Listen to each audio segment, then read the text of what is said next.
ஊற்று வழியாக சந்திக்கிறேன். தேவ கிருபை உங்கள் வாழ்க்கையில பெருகட்டும் ஆண்டவரே. எங்க வீட்டுகளை ஆசீர்வதிக்கும் கர்த்தர் நமக்கு உண்டு.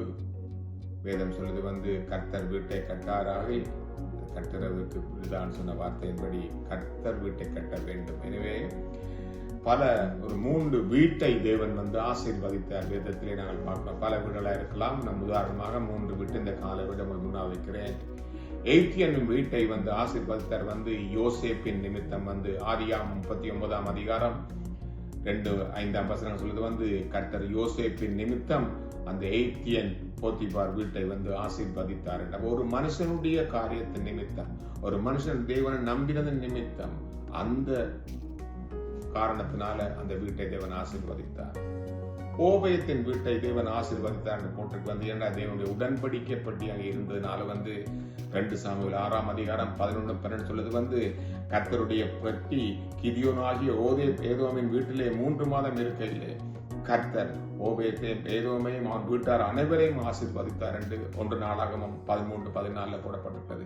அப்ப எனவே கர்த்தருடைய உடன்படிக்கை அவருடைய வேதத்துல பிரியமா இருக்கு. அவருடைய வேதத்துல நாங்கள் சார்ந்திருக்க அவருடைய பிரசன்னம், இந்த உடன்படிக்கை பிரசன்னம் நம்முடைய வாழ்க்கையில் இருக்கும் போது தேவன் நம்முடைய வீட்டையும் ஆசீர்வதிக்கிறார்.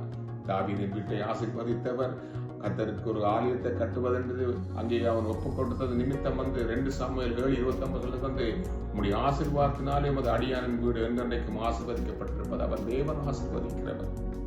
எனவே இந்த கால வெளியில் ஆண்டவரே என்னுடைய வீட்டை தேவன் ஆசீர்வதிக்க வேண்டுமா இருந்தால் ஆண்டவரே நானும் தேவ சமூகத்தில் இவர்களை போல பரிபூர்ணமாக ஒப்புக் கொடுக்க, என்னுடைய வாழ்க்கையை பிரியமுள்ளவனாக மாற, அவருக்கு ஏற்றவனாக மாற, கர்த்தரே சார்ந்து வாழ இந்த காலவெளி ஒப்புக் கொடுப்போம். நம்ம இருக்கிற ஆசீர்வாதத்துக்குரிய ஒரே ஊற்று நாம் ஆராதிக்கிற தேவனாய் இருப்பதனால் அவர் நம்மை ஆசீர்வதிக்க வேண்டும்.